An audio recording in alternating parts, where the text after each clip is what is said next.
Hello, this is Idodmg and welcome back to the channel. In this Diablo 4 video, I want to talk to you about the Necromancer, and we're going to be talking about Desecrated Ground. What is Desecrated Ground? How does it work? What's my build setup for Desecrated Ground look like? We're going to cover all of it in the video. I'll have all the timestamps for each part of the build linked for your convenience as well. Let's go ahead and start. So what is Desecrated Ground? Desecrated Ground is not an ability that you can spec into on the skill tree or anything like that. The only way that you can use Desecrated Ground is from three ways. The first way is a unique pair of boots you can get called Greaves of the Empty Tomb, and these are whenever you use Sever, which is a core ability, it will form Desecrated Ground along its path.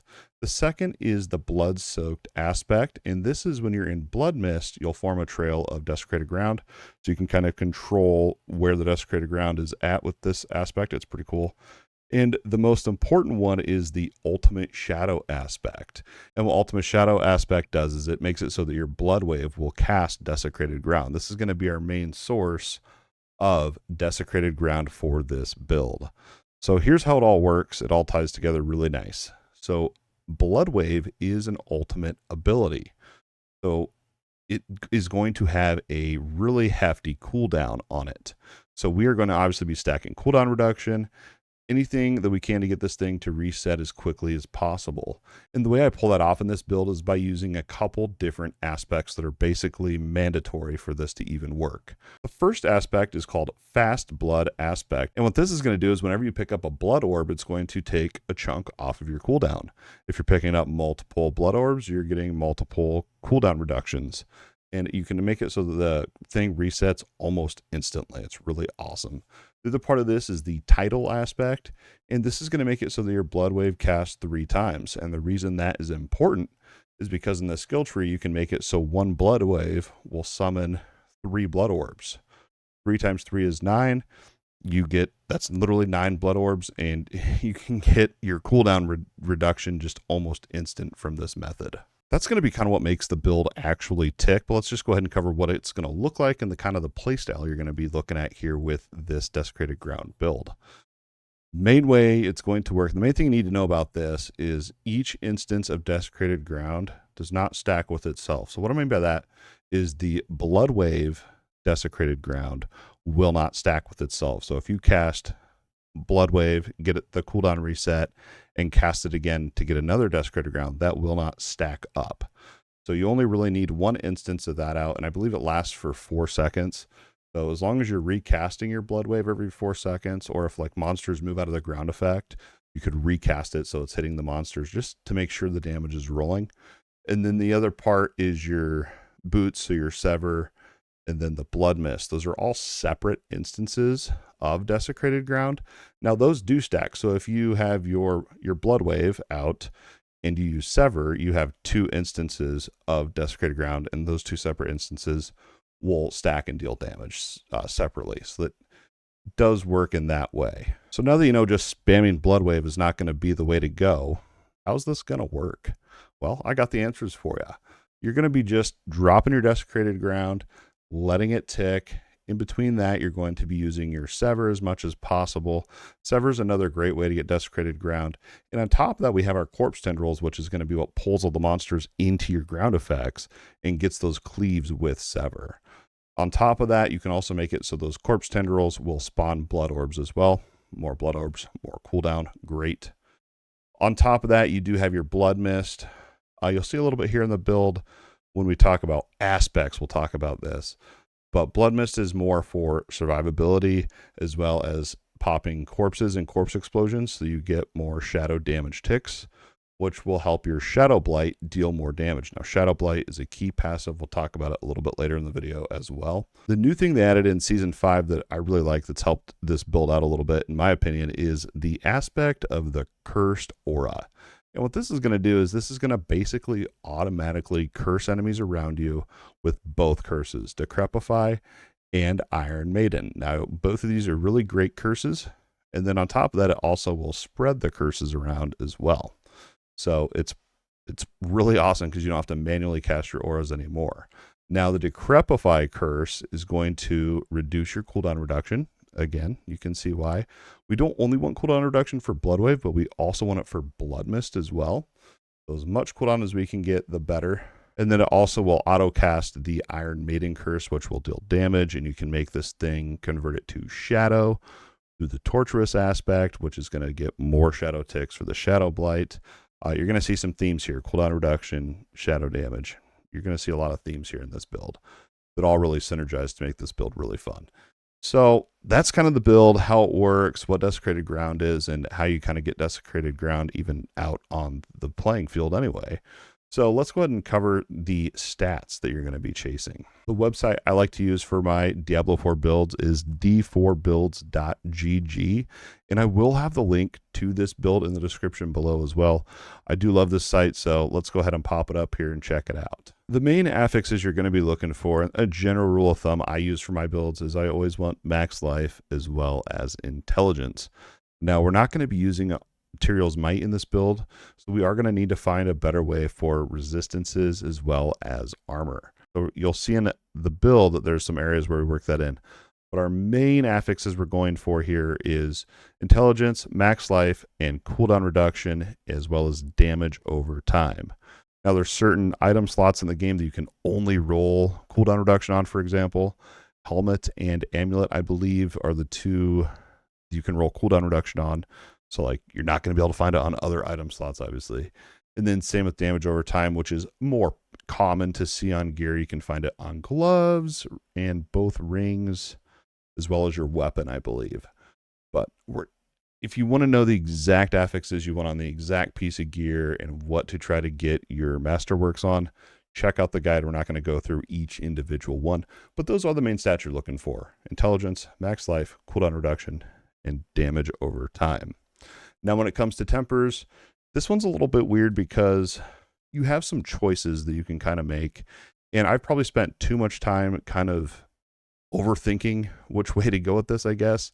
And what I'm talking about here is when it comes to your tempering gear, you're going to notice that you have shadow damage over time as a temper that you can get. And another temper choice you have is desecrated ground damage. So if you're like me, you're thinking, desecrated ground damage you can get more of. Like I think it's shadow damage over time's 95%, and then desecrated ground goes up to like 125% or something like that. But once we think about that a little bit further, I mean, you would think, desecrated ground would be better, but your Shadow Blight is a big part of this build. And if you look at the Shadow Blight key passive, it does scale off of your shadow damage. So that's why we're going for the shadow damage tempers. Other than your shadow damage tempers, you're also going to be looking for the corpse tendrils size, blood mist cooldown. You can also get ultimate cooldown. And I think there's one where you can multicast sever as well. But again, the build guide is linked in the description if you want to know each piece of gear, what temper you need to go for, and all that fun stuff. We're not going to break them all down in this video, just in the interest of your time and mind. So let's go ahead and talk about unique items. Unique items, you have a few choices, but this is a build where the legendary aspects are truly just more powerful than the majority of uniques that you're going to find.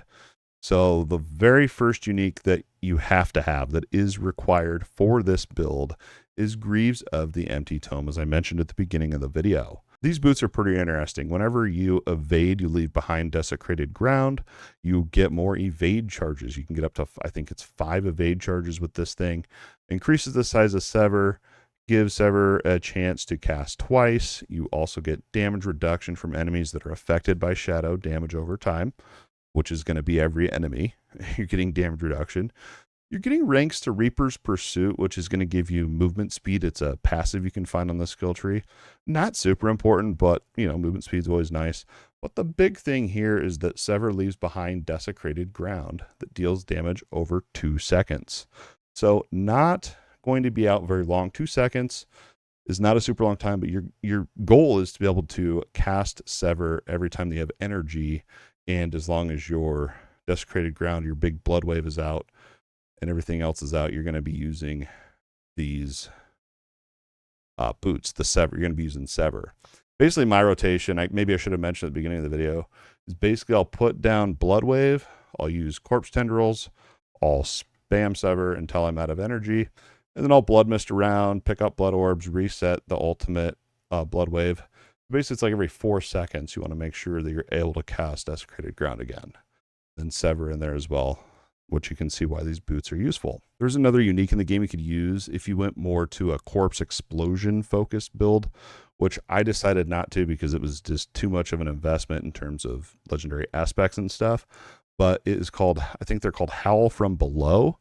And what it does is it makes your corpse explosions go to the enemy and explode on them. And then you have your damage over time that you got from the passive tree ticking, your shadow damage over time from corpse explosion. But again, the gloves is a really, really expensive slot to use because that is an offensive slot. If you're not familiar with aspects in the game, they have offensive, defensive, utility, mobility, resource, and offensive. And offensive ones are very, very powerful, especially for this build. So using a unique in the glove slot was just not an option for me. And since we talked about uniques, I guess we'll go ahead and just talk on mythics real quick. The Shaco, the Harley Quinn crest, whatever you want to call it, is not required for this build. However, it is nice to have. So if you can find one, it is going to be a little bit more powerful, but it's definitely not required. In fact, I ran around I have a Shaco. I've got one and I have it fully masterworked and everything. But for testing this build and setting up this build guide, I chose to not use it just to make sure that what I'm telling you is a fact. And you do not need the Shaco for this build. But if you do get lucky enough and find a Shaco, congratulations, throw it on in Masterwork cooldown reduction. All right, let's go ahead and talk about legendary aspects. And I just want to take a minute and just say thank you for hanging out here today and talking about Diablo 4 and letting me just nerd out on this build that I've been working on. I appreciate you guys so much. Let's go ahead and talk about legendary aspects here. Again, this is a legendary aspect heavy build, lots to do here. And I spent a lot of time figuring out what's stronger and kind of what to get rid of and what to use. So hopefully you see some interesting choices here. Now, the very first one, we're just going to go down what's required, and then we're going to talk about some other ones where you have options. So the very first one that's required is your ultimate shadow aspect. That's going to be what makes your blood wave do Desecrated Ground. Another one that's required is fast blood, and that's what makes your blood orbs reset your cooldown time. And then also title. That's the one that makes your blood wave cast 3 times, also giving you 3 times more blood orbs. You can see how this all synergizes together with fast blood. So those are going to be like your 3 absolutely required aspects. The rest of these are really strong for the build. I feel like they're the ones I use anyway. So your next ring is going to be Aspect of Decay. This is going to be your next legendary aspect on your second ring. And what this is going to do is basically just increase Shadow Blight's damage. You're going to need more damage.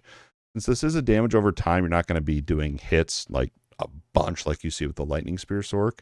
It's going to be damage ticks over time. So you need to really ramp that damage up in order to really see, damage output really from this build. The other one that kind of goes hand in hand with Aspect of Decay is Blighted. So whenever Shadow Blight deals damage 10 times, you're going to deal increased damage for 6 seconds. So this one can go all the way up to 50% increased damage for 6 seconds. The only caveat here is your Shadow Blight has to deal damage 10 times, but that's going to happen. You're going to be dealing Shadow Blight damage all the time. So it is 50% more damage. Now, this is one that I kind of went back and forth on because this is what I put on my gloves, is the Blighted aspect. And I'm giving up my blood-soaked aspect where Blood Mist cast Desecrated Ground. And I do miss having that third instance of Desecrated Ground. But 50% more damage just felt better at the end of the day, since that is ramping up the blood wave and Sever and really everything. But it was quite the trade-off. So we're not using Blood Mist. So this time in Season 5, we're not using Blood Mist to cast our Desecrated Ground. Blood Mist is more for the corpse explosions and being immune to pick up blood orbs. So again, I feel like maybe you could go with Blood Soaked instead of Blight here. Just kind of comes down to personal preference, and I don't know. Maybe early on you go with the Blood Soaked, but then when you're later on in the game, switch over to Blight. I don't know. Another one that I feel like is pretty much required here is going to be Aspect of Explosive Mist, and I put this one on Pants. This is going to make it so that your blood mist will trigger corpse explosion on surrounding corpses. And then also whenever you detonate a corpse with blood mist, it'll reduce blood mist cooldown. Blood mist is really great because you can't die when you're in it, so it's a really great survivability skill as well. And the other thing too is when you spec into blood mist in your skill tree, you can make blood mist drop corpses, and then you synergize up with this aspect, it explodes those corpses. So you can see why we use that. And on top of that, corpse explosion is not going to be a big source of damage. It's more just for shadow damage ticks to keep that shadow blight damage rolling. And we're also getting all those buffs from there as well. Couple more here to talk about. The next one, and this one's new this season. This is one of my personal favorite aspects they added in season 5, and I'm really excited going into the expansion pack of a couple different build ideas I have with this. Anyway, this is aspect of the cursed aura. You automatically curse enemies around you with Decrepify and Iron Maiden. And curses that are inflicted that way will spread to other enemies. This is a great way to just make sure all your curses are out. And I think I talked earlier in the video where Decrepify, whenever you deal damage to enemies affected by Decrepify, and it's based off your lucky hit, but you have a chance to reduce your cooldown. You can see a trend here. Like I said earlier in the video, cooldown is really important.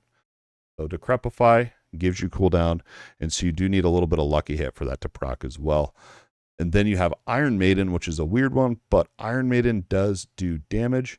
And going on to our next legendary aspect, you can make Iron Maiden actually do shadow damage through the helmet. The aspect I use here is the tortuous aspect. That's a weird word.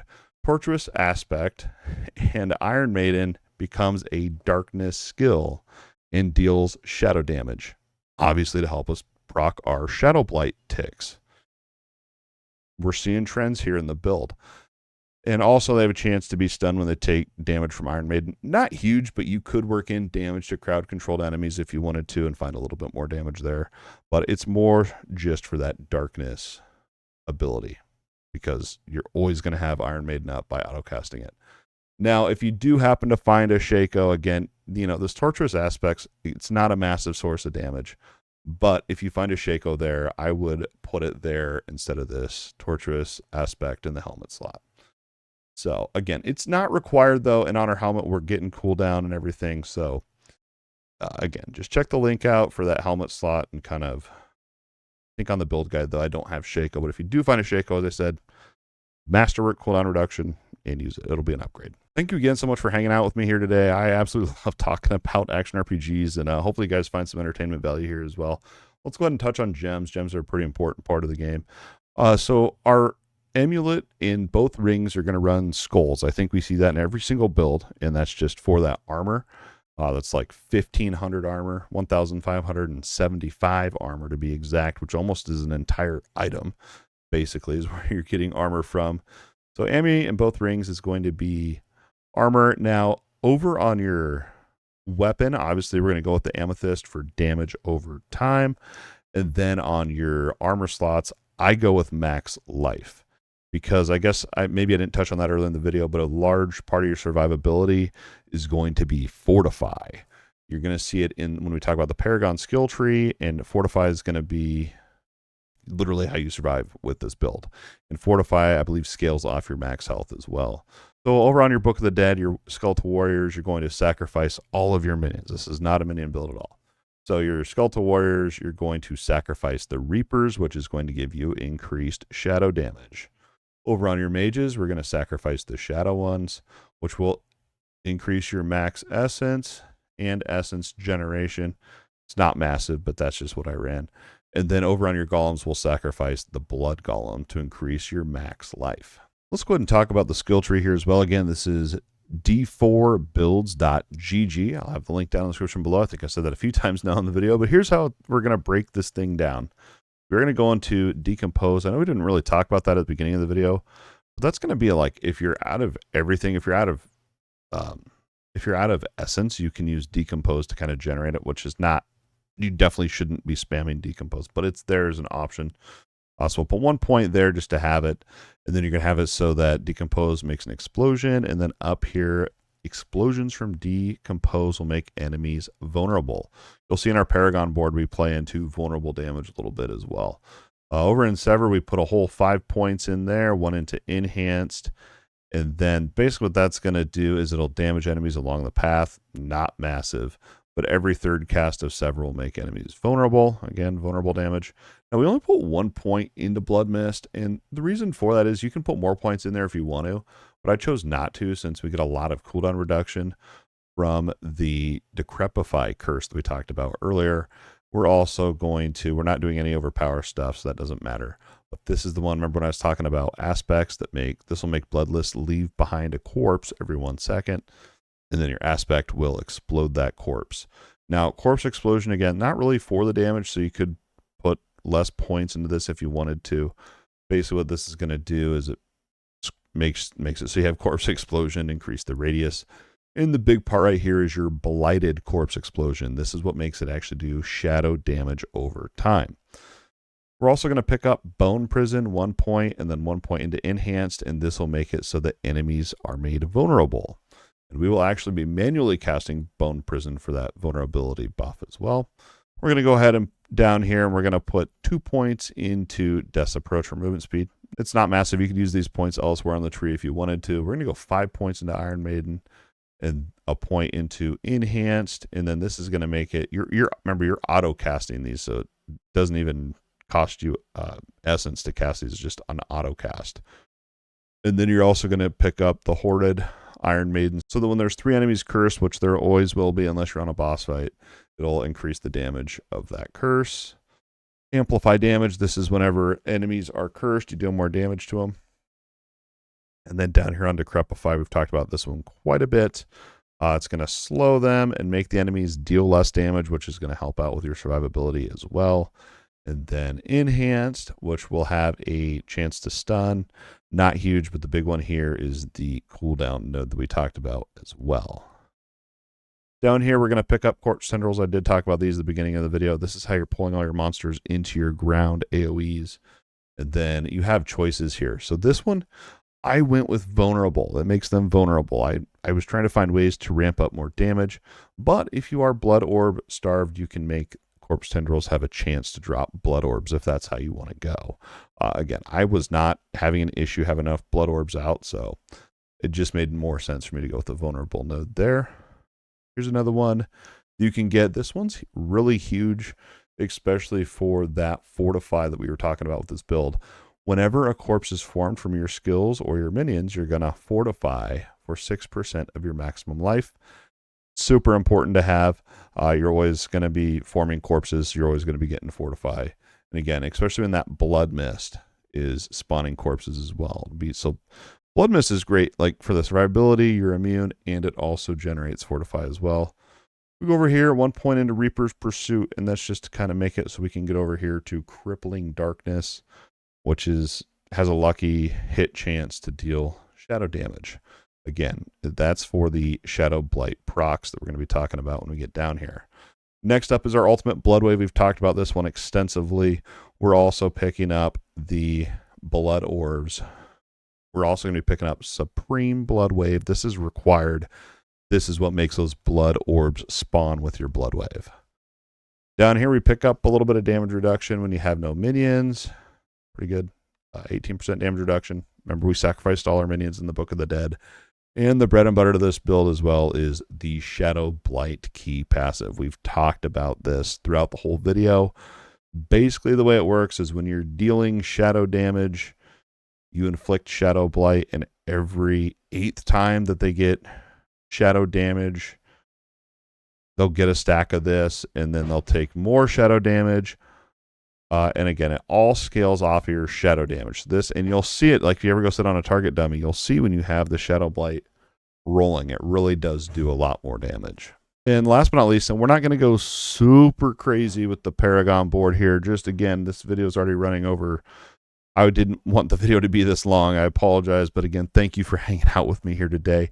The Paragon board, let's just go ahead and kind of touch on the glyphs here. And then when you look at the guide that I have linked below, you'll kind of see why we're going certain routes and stuff. We're not going to break it all down. We're just going to kind of give a little general overview. The very first one here is Undaunted. This is going to increase your damage while fortified. We're always fortified, makes sense. And you also get damage reduction the more fortify you have, up to 10% damage reduction. Damage reduction is really good in Diablo 4. We're going to also go with Darkness for increased shadow damage. And then also you reduce enemies' damage that they deal up to 10%. Next is Scourge. This is going to be giving you more shadow damage over time. And this is also going to give you a damage buff. Whenever enemies are inflicted with shadow damage over time, you deal more damage to them. We also have Blood Drinker. This is going to be what makes it so Blood Orbs give you more fortify. And on top of that, we're going to go over to Desecration. This one's an absolute no-brainer. This gives your Desecrated Ground more damage. And then also, while you're standing in your Desecrated Ground, you're going to deal 20% more shadow damage as well. So not only do you want monsters to be in your Desecrated Ground, but you want to be in it as well. So you're getting that 20% shadow damage buff. And last but not least, glyph number 6 is Exploit. This is the vulnerability damage that I was kind of talking about. And dealing damage to a vulnerable enemy will also increase your damage, up to 10% damage increase on that. We pretty much went straight for glyphs, and you can see that here in the tree.